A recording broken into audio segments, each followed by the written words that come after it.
E agora com vocês, críticas de cinema que ninguém pediu a minha opinião, com Joseph Cleveland.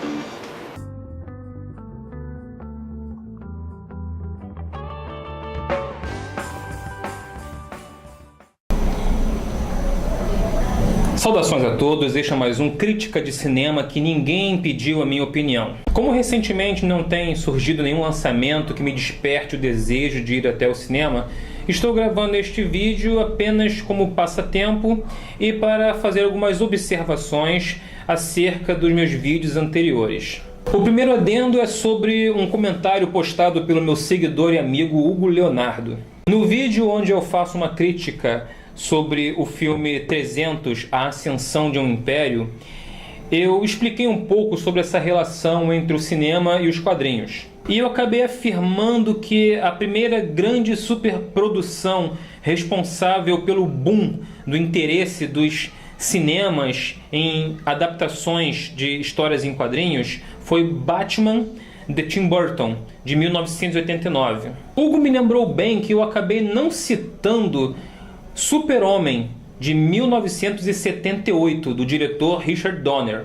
Concordo que este foi um filme de grande investimento, baseado em um herói de quadrinhos, teve a sua relevância, mas não considero aquele um divisor de águas, o momento em que convenceu os produtores cinematográficos da importância que tinha o público leitor de quadrinhos. O interesse dos produtores era por conta da popularidade da personagem do Homem de Aço, que foi vivido por George Reeves na década de 50, no seriado para a TV As Aventuras de Superman. Isto inclusive continua a ser uma tendência em Hollywood, fazer longa-metragens inspirado em seriados antigos de sucesso. Curiosamente, o roteiro original de Super-Homem, o filme, era até mais pro lado da comédia. Definitivamente não dá para levar a sério um cara com uma roupa toda colada, com cores berrantes. Foi aí que Richard Donner entrou e começou a impor mudanças. O que Hollywood fez, na verdade, foi aproveitar um personagem muito cativante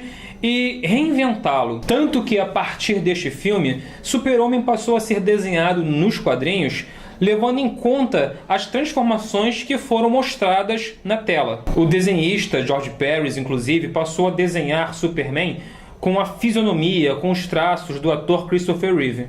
Por essas e outras que, na minha humilde opinião, Super-Homem, o filme, não é bem uma obra inspirada nos quadrinhos. Na verdade, é uma obra que inspirou os quadrinhos. Há uma década atrás, em 1968, já haviam feito um filme baseado em uma heroína de quadrinhos, que foi Barbarella. Com uma linguagem mais adulta, uma abordagem mais erótica, mas definitivamente não era o interesse de Hollywood em explorar quadrinhos. Depois, em 1980, tivemos Flash Gordon, ainda assim sem esse interesse. Em 1982 tivemos O Monstro do Pântano e em 1984 Conan, o Destruidor. Mas foi em 1989 com Batman que começou a febre. Claro, uma febre moderada, mas estava começando a se espalhar. No mesmo ano tivemos Dick Tracy. No ano seguinte tivemos O Justiceiro. O Sombra veio em 1994. Também em 94 tivemos O Corvo. Tank Girl e O Juiz vieram em 95. Barbie Wire e O Fantasma em 96. Cool, O Conquistador, Spawn e MIB, Homens de Preto, vieram em 97. Blade em 98.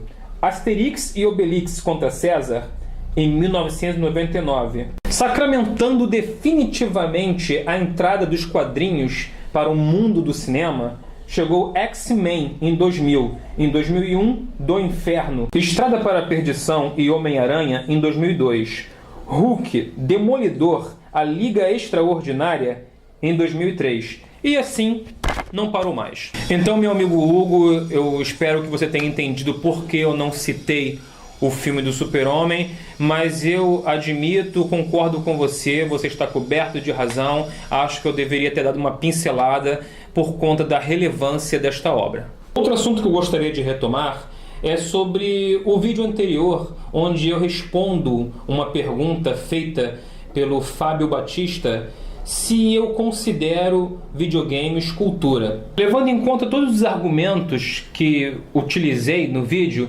eu cheguei à conclusão de que videogame é cultura. Mas havia um interesse político por trás deste questionamento. Tem a ver com o famigerado programa do Ministério da Cultura, o Bolsa Cultura. O que na verdade o Fábio gostaria de saber é se Marta Suplicy estava correta ao afirmar que ninguém poderia utilizar o dinheiro do Bolsa Cultura para comprar videogames, uma vez que videogame não é cultura. Neste caso, é bom nos atentarmos que, para o ponto de vista político, cultura não é somente aquilo que se consome, é aquilo que se produz. O Ministério da Cultura, assim como as secretarias estaduais e municipais, elas promovem a cultura, elas criam mecanismos para viabilizar o acesso do povo aos mecanismos culturais. Mas, além disto, também procuram incentivar os produtores culturais. Mas isto tudo dentro do seu território, dentro de uma regionalidade, de uma brasilidade. O Brasil não tem tanta representatividade no campo dos games. Nós temos grandes profissionais que, na verdade, trabalham para grandes empresas estrangeiras, direta ou indiretamente. Uma vez que não temos produtoras brasileiras de games, nem jogos eletrônicos com temas brasileiros, né? O que não é difícil, né? Imagina fazer um videogame cujo cenário se passa durante a época da repressão, ou uma aventura na floresta com criaturas do nosso folclore, ou até com o intuito de educar a população, levando em conta as nossas necessidades, a nossa realidade, como um jogo em que, se deixar sujeira cair nos bueiros, vem uma enchente, né, e alaga a cidade. Enfim, as ideias são muitas, não faltam brasileiros talentosos para desenvolver os programas. O que falta é o interesse por parte dos governantes, o que falta é infraestrutura. E mesmo que houvesse uma produção significativa deste produto nacional, muito provavelmente ele estaria vinculado ao Ministério da Indústria. E eu quero aproveitar para agradecer a participação que o Fábio tem, né, nos meus vídeos, e todas as pessoas que dão opinião, que me dão essa força, que curtem meus vídeos, que compartilham. Inclusive fazendo pedidos, né?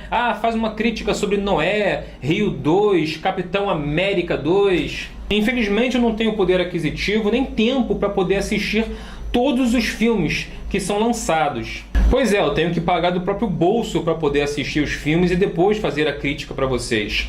Eu ficaria muito contente, muito feliz se eu pudesse estar mais antenado com todos os lançamentos para que eu pudesse trazer mais novidades. Claro que eu já me decepcionei com muitos filmes no cinema, mas alguns filmes eu já elimino, né? Não vou gastar meu tempo para assistir porque eu realmente já acho que eu não vou curtir. Rio 2, por exemplo, tem esse título, mas não passa no Rio. Capitão América, eu confesso, não assisti no cinema, eu esperei sair em Blu-ray, mesmo porque quem já viu um filme de herói da Marvel já viu todos.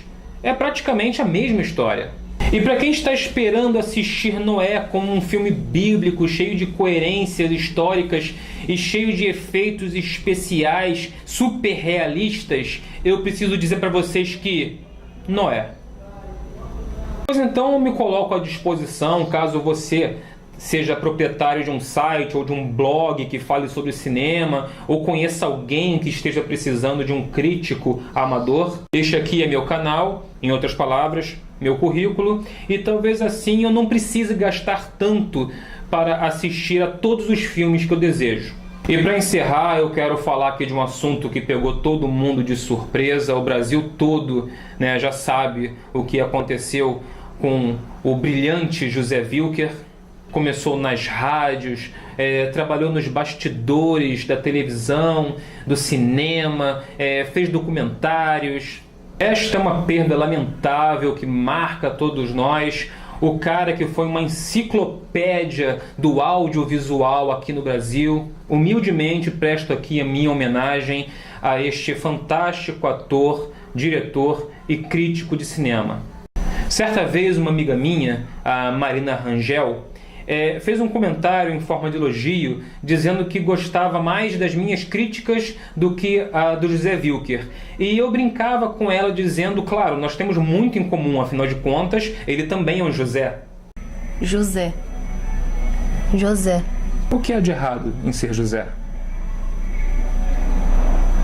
Mas a verdade é que eu sempre estive muito aquém de todo o seu conhecimento, de toda a sua bagagem. Meu abraço fraternal a todos os familiares, amigos e fãs nesta hora tão difícil. E José Wilker, onde quer que você esteja, muito obrigado pela imensa cooperação que foi a sua obra para a cultura brasileira. E parafraseando um de seus eternos personagens, o tempo ruge, e nestas horas que percebemos que também morde. Luz e força.